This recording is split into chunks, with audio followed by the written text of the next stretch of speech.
welcome to this edition of Elevated Educators. You realize Jessica's missing from us this week, mostly because her kids are with her and her husband's a little bit under the weather at the time that we're recording. So it's just me this week.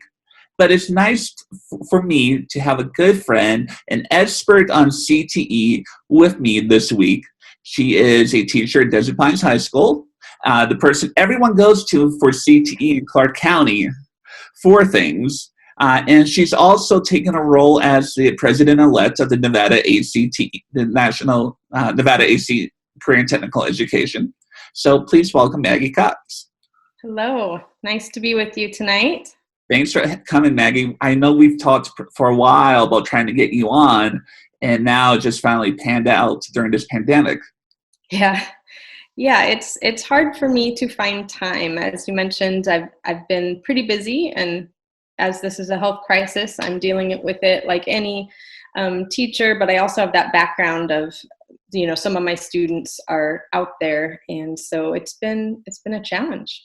Like we've talked about before going on camera and recording, that both of us don't have a teaching background. So what is your background?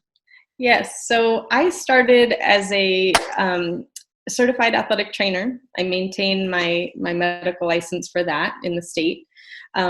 So I worked at a high school as an athletic trainer working with their sports, and all the students were coming up and asking me, well, how do I do what you do?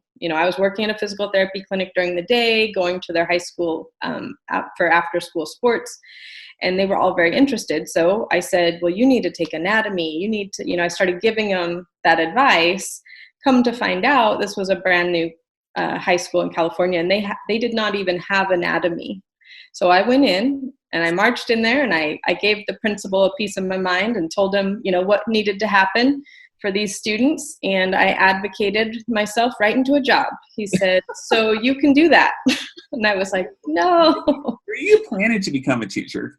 I was not planning to become a teacher. I come from a family of educators. My mom is a fantastic teacher, taught for over 25 years. My sister, also amazing, both did elementary ed, middle school. And I told my mom I would never teach. So she is having a heyday as I'm entering like my 10th year of teaching here.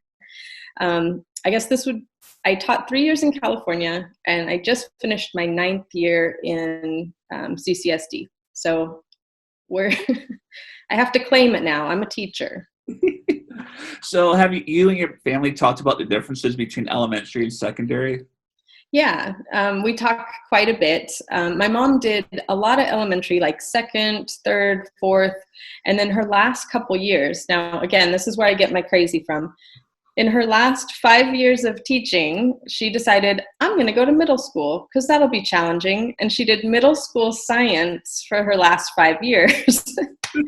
So we had lots of conversations. I was able to help her a little bit with that piece. I can whip up a science lesson pretty quickly. I cannot do, the elementary reading. So right now, both of my children, as I'm trying to homeschool and teach online, both of my children have a time with grandma to read because she knows Lexile scores. She can do all that. So just out of curiosity, does your mom think elementary is harder or middle school? She really liked middle school, but it's more challenging. Yes. All right. So we talked about, how long were you an athletic trainer? Just out of curiosity. Oh, well, gosh, I don't know. I probably worked about 10 years. And I haven't worked in physical therapy or athletic training in the field for at least 10 at this point. But I worked at least 10 before I, dove in deep for teaching here in CCSD. When I was in California, I was doing both. And it was nice to be able to keep the industry connection where I would work in the mornings, with a doctor or at a physical therapy, and then I would go teach in the afternoon. It was more of like a part-time thing. Here in CCSD, we haven't had that option. And so you're teaching full-time and still trying to maintain, industry connections, which makes for a lot of work. Now, have you done health science since you've been here, or have you done like regular science too? No, I have a business and industry license through the state. So my my business and industry license is in health occupations, and so I can teach any of these health science pathways. If you go on Nevada Department of Ed, you'll see the different CTE areas, and under health science and public safety, we have multiple pathways. So there's a few that I could teach, but they're very specific. The licensing for these programs is really looking for people that have industry experience. So I could teach a sports medicine class, or I can teach health science. Health science 1 and 2 are the basis for 7 of our pathways. So most of my time in Clark County has been just working with those 2 programs, which are kind of a base. So just out of curiosity, because at my school, we were told health science 1 and 2 would lead into nursing. So is that the same way at Desert Pines, or? I think that any of our programs are a good base for students. So one of my goals is to get a medical program at every high school. And we almost have that in Clark County, but we're real big, right? We got 49 high schools. So they don't all have the same pathways. And so that's when parents have a choice. If they're looking at like a magnet school, there might be a choice in which pathway they're interested in. For example, forensic science. That's not something I can teach. And that is a 3-year pathway, forensic science 1, 2, 3. So if that's something that your child's really interested in, then you have to look for a school that has that. But I think any student that is interested in going into healthcare could benefit from going into one of these programs. Part of the reason I went to Desert Pines to start a new one is I had worked 7 years at Rancho High School's magnet, which is full magnet, and it was a great experience. But those kids, every kid that I taught had applied for a seat in the program, which meant I ran into a lot of students at this Title I school that hadn't had an opportunity to get in, and then they would realize their sophomore or junior year that they're interested in medicine. And so I felt really strongly that we need more programs. And so the opportunity presented itself to start a new program at Desert Pines. And when I got there, I let them know, this is part of my goal, is to make sure we have access for everyone.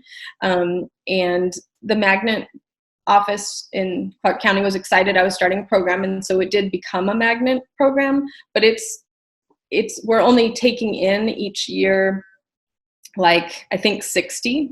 Oh, wow. So somewhere between 30 and 60 magnet, and then all the other seats would be open to any student. So I'm still working on educating everybody at the school kind of what that program looks like and what that means.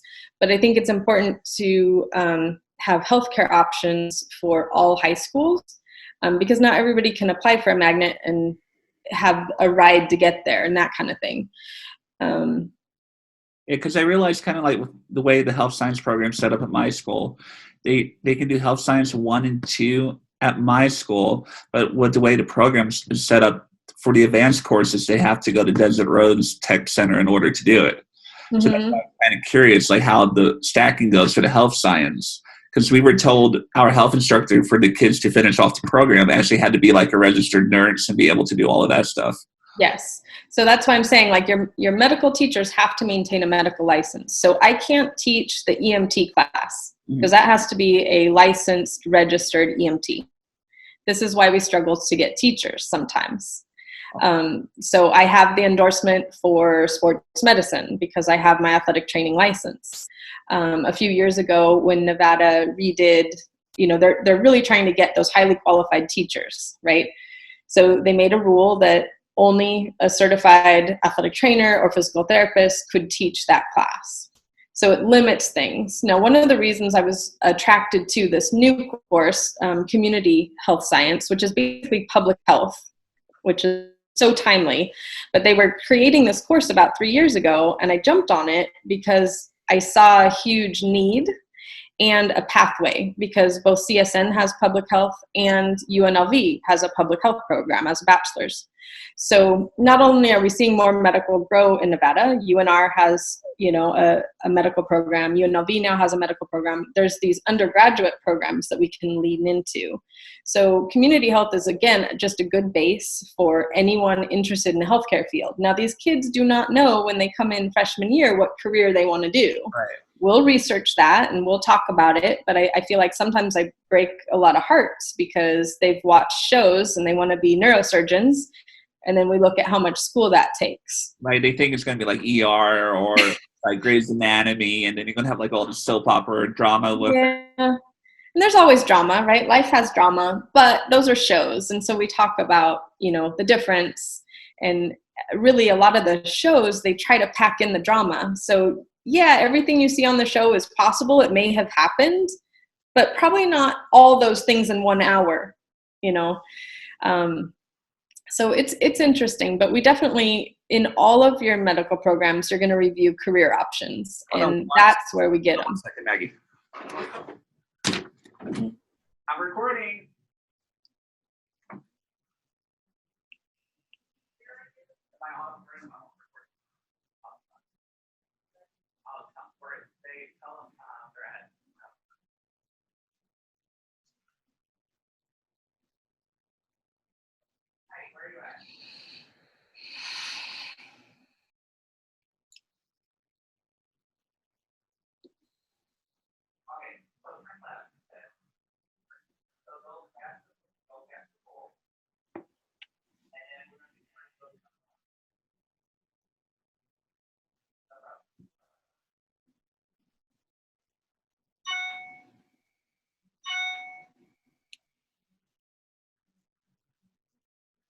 Sorry, Maggie.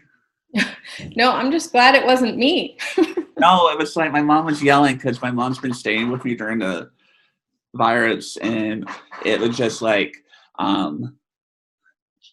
we ordered food because we all ran different errands today, and it was like the delivery person, the GPS driver delivery, when we order food online, always says to take a right instead of taking a left, so they get lost all the time. And my mom didn't understand what she was saying, so I'm like, that's fine. So when we do the edit for this show, it'll be like, oh, hold on 1 second, and I'll have like the little intermission music. It'll be like, it'll be crazy. But anyways, I had curiosity for you, because most of the people, including myself, when we take over a CTE program, 9 times out of 10, there's already some foundation there. Mm-hmm. So what were the struggles for you to build this program at Desert Pines? Well, I would say I'm still in the struggle. Because I had built a program from nothing once, I did it in California, like where it was literally the first time they'd had a medical program in that district. Now, mind you, that district was 2 high schools, not 49. Right. But I had gone through some of those growing pains. And I've also, like you mentioned, I've taken on roles outside of the classroom. I've networked so that I do know a lot about CTE and just how it functions. I've seen a huge need, like I said, for medical programs. So it was a challenge I was willing to take on because I felt like I had the resources to make it work. I think one of the challenges that CTE teachers face is just explaining to everyone, all stakeholders, what we do. So that's parents, that's students, administrators, counselors, all these people that you have to work with to get the right students into your program. So yes, I've had the challenge of kids getting put in my class because they had to put them somewhere. And then I'm telling them what a great opportunity this is. It's a 3-year program. And they're like, I don't want to do this for 3 years. This is hard. Yeah, it's a hard class, So it is. I mean, this is a challenging class for kids that want to get into medical. This is great. And most of them eat it up. And then there's some where this grows on you. The first time I took chemistry in high school, I nearly failed. I got into college and I loved it. Some of these things are hard and it takes time to kind of grow into it. So what I often see is freshmen in that first level class sort of don't take it very seriously. And then we get to the end of the year and they realize, oh, this is actually really interesting. I kind of want to do this. Well, now we've got to deal with the, grades that we got to bring up and that kind of thing. So I think it's something that grows on them. Just like any, they haven't experienced this. This is all new stuff. So again, why I think we need to have the opportunities for everybody so they can try it. But obviously healthcare is not for everybody. Right. We're certainly experiencing a time right now where everyone is recognizing the importance. Some challenges I faced, like we were redesigning a room space and we've struggled to get a flooring redone. Well, we asked for this special flooring that's like MRSA resistant, like a hospital type flooring. I'd asked for a double sink, surgical sink, where there's like there's no handheld faucet. It's like a surgical sink where you would hit it with your knee to turn it on. Those kind of requests, people understand now why I was making that request. I mean, teaching hand washing is basic in all of our programs. Your medical programs need a sink in the class, just like a science class. But I have to run kids through it to learn. So I don't have my sink yet. So this year we were just doing hand sanitizer. So at least all of my 240 students learned how to do hand sanitizer appropriately and take gloves on and off before they left. So I think clearly those are skills that were needed. Some students will complain about, I'll never use this in real life. And I always say, my class, you will use everything because you have a body you have to take care of. So any, understanding of that is helpful. And then if you decide to go on to healthcare, you've got a base. There's not a student, a graduated student that I haven't talked to that was grateful that we did those vocabulary words, even though they hated it at the time. So it grows on you. So how does someone, like, you've been doing this program at DP for 3 years now? This is actually my second year. So when you started the program last year, how did the funding work? Did the school provide a lot of funding? Did you have to do grants, or did CTE help you? Great question. Multiple sources. So there's the school went all in. So I had support from the school for sure, which I think is important. Anytime, if administration is willing to start a new program, they need to have that conversation to understand what are the steps, because it was a big undertaking. So I had school support.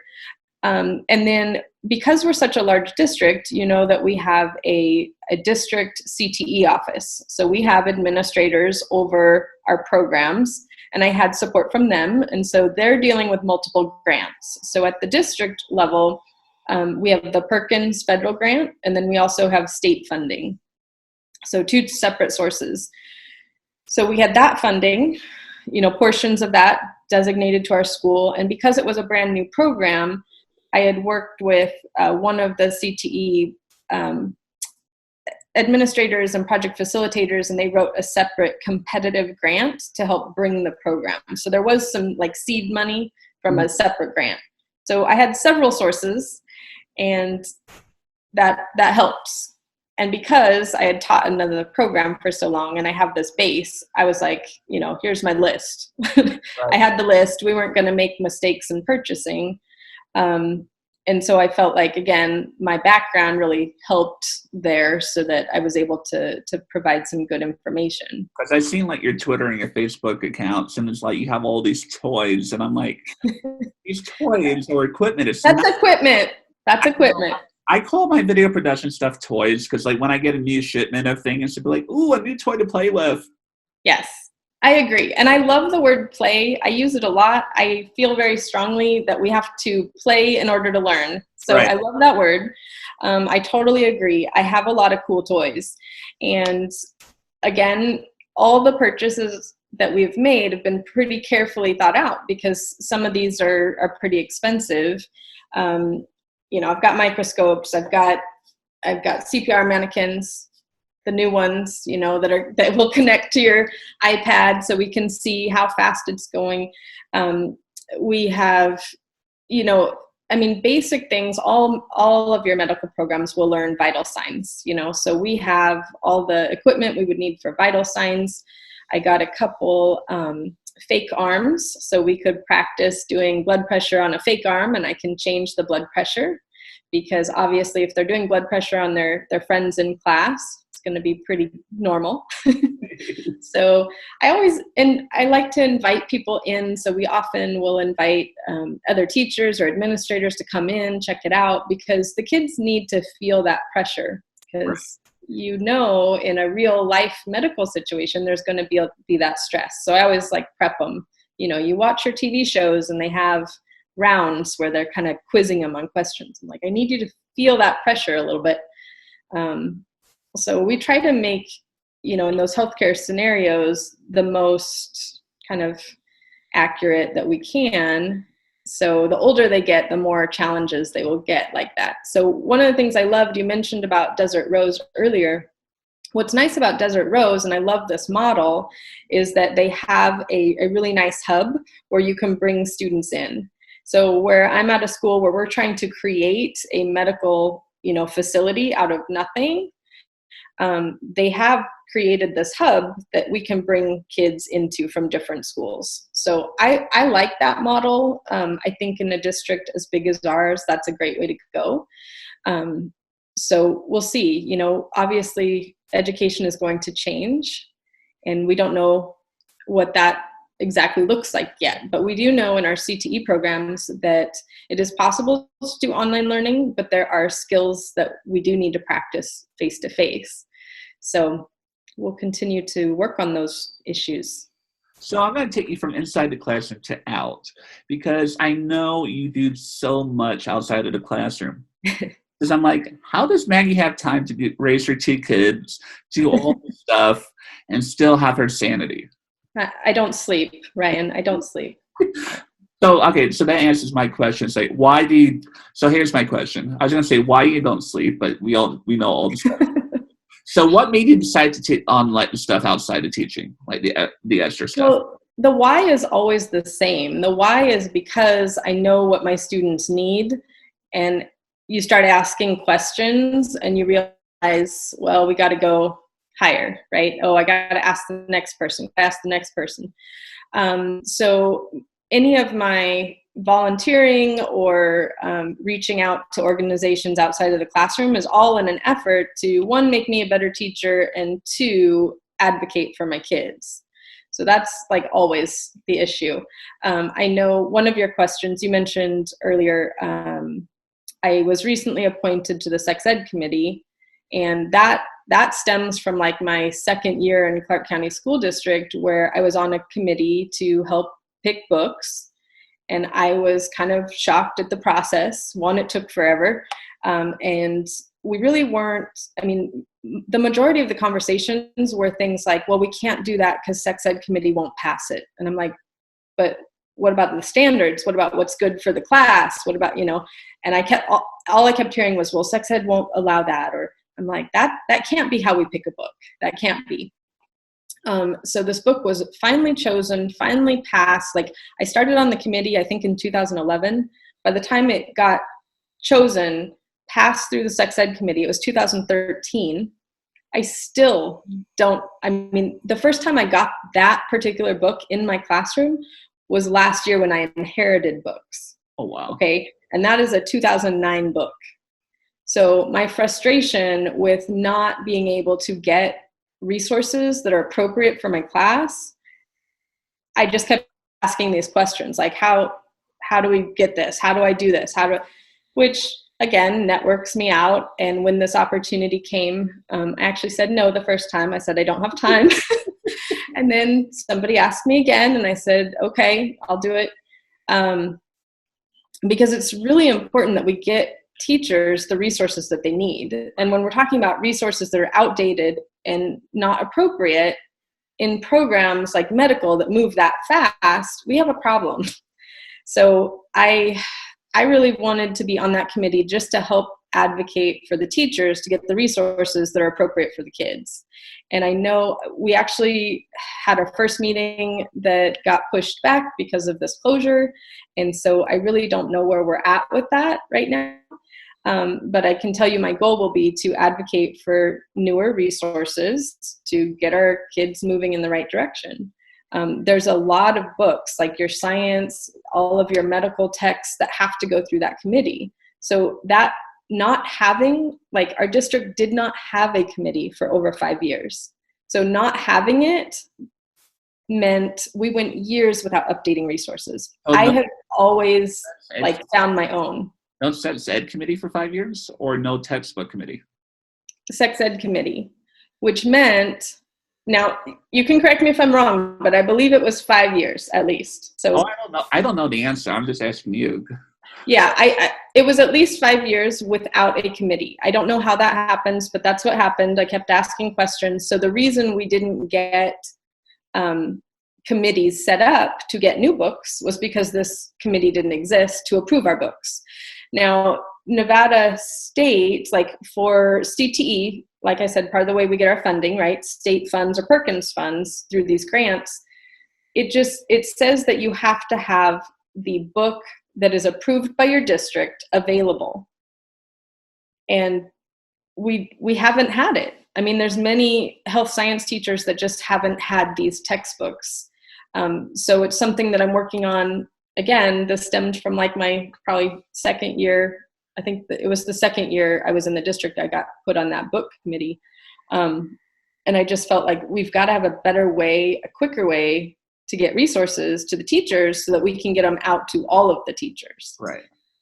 So I haven't had a chance to make impact there, but my goal will be to advocate for teachers to get updated resources as soon as possible. That surprises me that most of the science books have to go through that committee.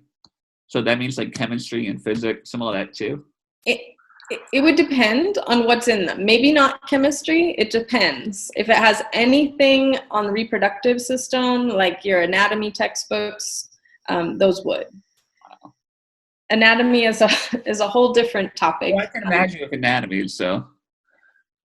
Well, in our district, anatomy and physiology has changed, I think, 3 times since I've worked in the district. It's science, it's elective, it's science, it's elective. It's going back to science next year is my understanding. But for me, again, as a healthcare provider with that background, I think that should be taught to all students. I mean, right. I just feel like that should definitely be a science that's taught to all students, but it's changed back and forth. And, our medical programs will all cover anatomy and physiology to some degree, some more than others, depending on that pathway. Your nursing, your CNA students, they get, certain anatomy that they have to know for their test. Your EMT kids, there's very limited anatomy and physiology they need for their national registry. So it'll depend on which program they get into, how much anatomy they get, but it's in our health science 1 and 2 as a base, right? For those programs, because it's critical. So I want to switch over real quick, because I know we've been on for a little while, about the other thing that you're mostly involved in. That is the Nevada Association of CTE. So last year you were elected as president-elect at the meeting in July, and I'm assuming this year, even if the conference is not there, you're taking over as president, correct? Yeah, we're working on what that looks like, because obviously we actually had to cancel two conferences. So the disappointing part for us was we were hosting a 16-state conference in April for the Region 5 conference. So we had to postpone that. We're looking at an October date.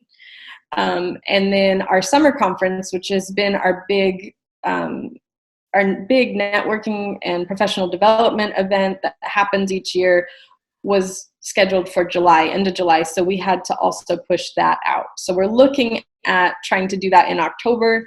So we still have the face-to-face, but we're also working on plans to do some online professional development, to do something, soon, by July, so that we can onboard new board members. So it's not just me coming on in July, kind of switching roles. The president position is 3 years. So president-elect for 1, which I'm coming to the conclusion of, and then I would be acting president for a year, and then past president for a year on the board.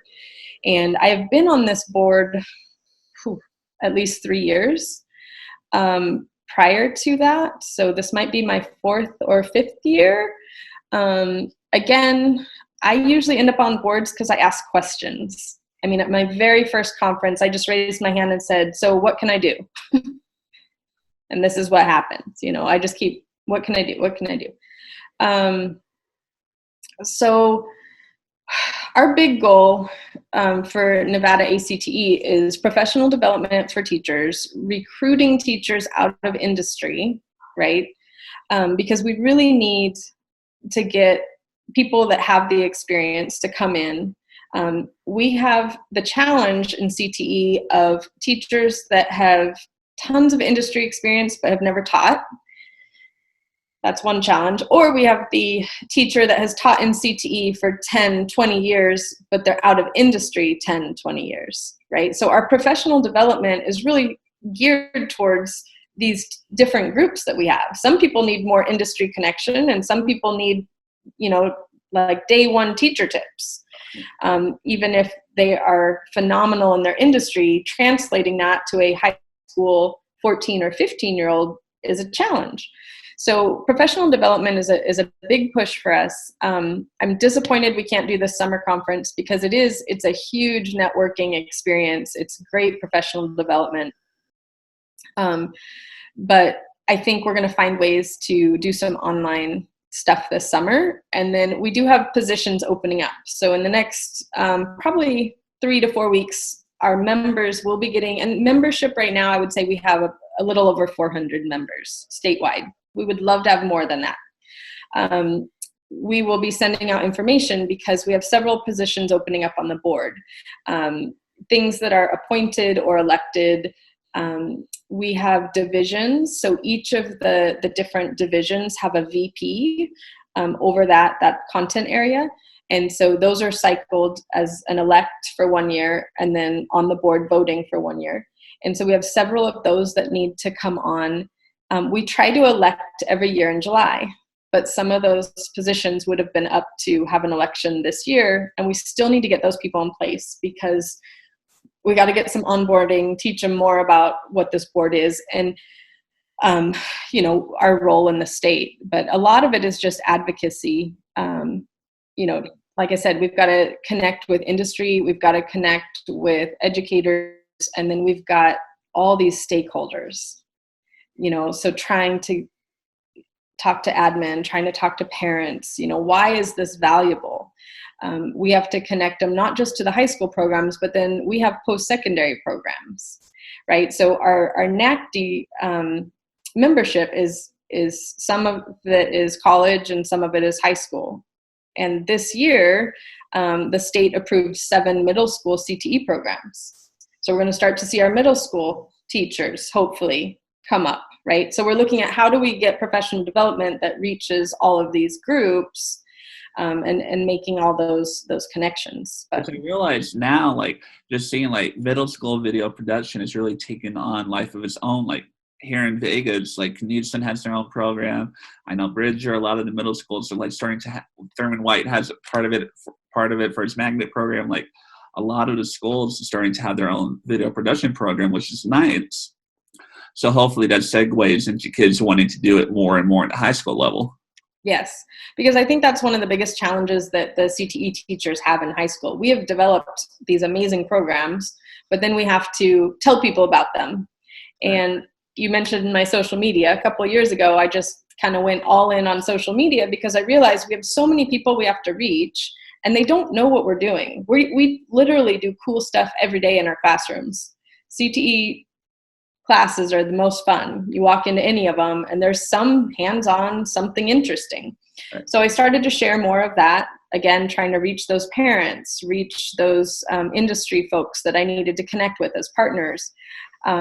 And that's been really positive. I think we have to look at, because we have so many people we need to connect with, how are we sharing our story, that what is going on in CTE? And it's hard. I would like to see more messaging from our national association. We've been talking about that. But really the messaging needs to change so that the public knows that we still have, when they're complaining that we don't have vocational classes, we do, but vocations have changed. Right. So when we talk about these media classes, we've just adapted. So we have a ton of healthcare and it's all different. It's all, changing. And you talk about your video production, and video production is a great way to start, but we're moving into this media course where, we've got to adapt to the times. Right. Every year it changes. Yeah. And the thing is, industry changes quickly and education does not. Right. And so that's where your CTE teachers hopefully can bridge the gap. I mean, I love to deal with the technology piece and what's new and coming. I teach my kids on like mixed reality, virtual reality. We have Z-Space virtual reality computers where we can look at the anatomy in 3D. I think that's important. That is the technology that they're using in colleges now. That's the technology that they're using to not only treat the patients, but teach the students, the medical students. So we have to bring that piece in. And not everybody is willing to jump in there and change things. Your CTE teachers have a little bit more leeway because our standards will change a little quicker, and we can always go back to, well, this is industry standard now, you know, and sometimes we can push things a little bit faster, but education is hard to change. You know, if you've been in education a while, it's very hard to progress. It's just slower than most industries. All right. So since I know you've listened to us before, we always end on a set of 3 questions that we ask everyone, no matter who it is, our elevation station. So here's the first question. What would be your dream school? If you can create your own school, what would it be? That's a tough one. I think if I were to create my dream school for a medical program, I would move towards something more like Desert Rose, where they have a hub where we can go to. A lot of the equipment that we need, I say need, some people say want, but this equipment that we need is expensive. So if we can get it in one location where we can get our students to that location, I think that is a great way to go. And I think right now this kind of shows why. We need smaller class sizes. We've said that for years, right? This is very hands-on. If you look at CTE at the Nevada State recommended under the quality program, their recommendation is 25 in a class. I have never had 25 in a class. I don't think I've ever seen that in my life. No. And there's reasons for that. I mean, if you look at the EMT National Registry requirement, their 25 is max. So there are industry reasons why we would need these smaller classes. Not that it's always possible, but there's industry reasons why. So we know this through research. We know this. We need to make it happen. And one of the ways we could make that happen is if we had these hubs that had the fancy equipment, right? I want an $80,000 anamatage table. Nobody's gotten it for me yet. Right? So if I want this equipment and I have it set up so that kids can come in and use it and train on it, right? Medical simulators are expensive. So I mentioned we do vital signs, and I have like fake arms to do blood pressure. Well, that fake arm is like $1,500. You know, so this isn't cheap stuff. And I know you use cameras. To get industry standard cameras is not cheap. No, my cameras are $1,500. The ones I want are $1,500 to $2,000, and that's a hassle to get. So I can't imagine getting something for $80,000. Yeah, well, I haven't gotten it yet, but I keep trying. But second question for you: what's the most annoying educational buzzword you can think of?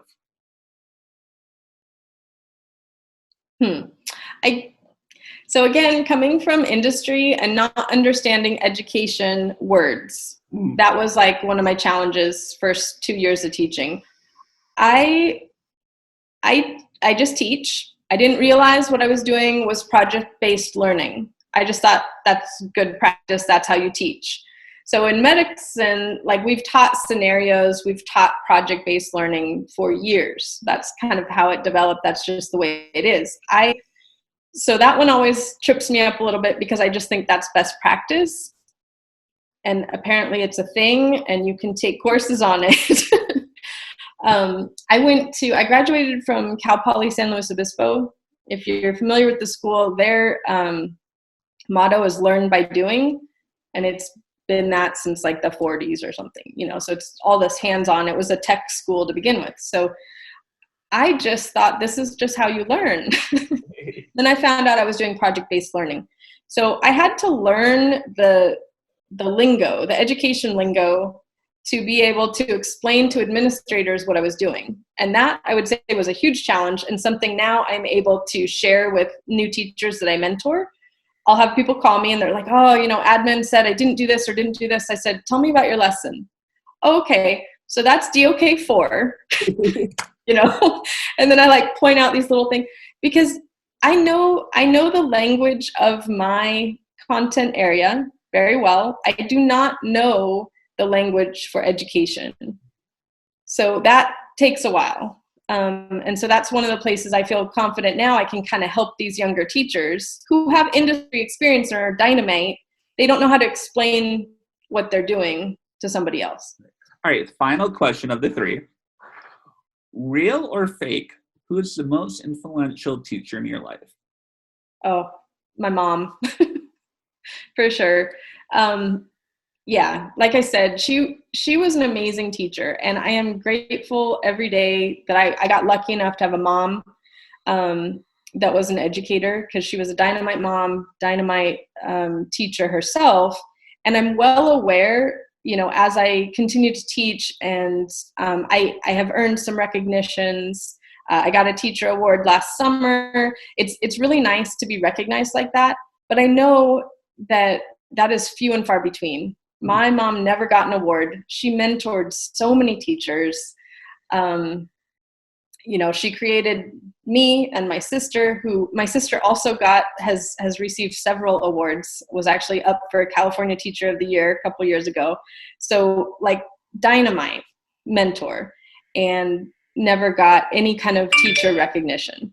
Wow. So I'm always just really aware that we have so many amazing teachers in our district. Unfortunately, often all you hear about are negative stories, but I have been mentored by teachers in our district. I have helped mentor teachers in our district, and we have awesome teachers, awesome. All right, so before we go, if anyone wants to get a hold of you to talk about CTE, the said committee, or life in general, where can they get a hold of you? Well, I am on Twitter, like you said. I'm on all social media. You can find me, Maggie J. Cox. You can, if you need to put my district email in your podcast, that would be fine. That's a great way to get a hold of me. And yeah, I'm always willing to talk about CTE. If we have listeners that are maybe not in education yet and interested in getting into it, I can help you along that path. We have a lot of options. We're always needing CTE teachers. All righty. Maggie, stay on real quick after I hit record, but thank you so much for joining us. Thanks.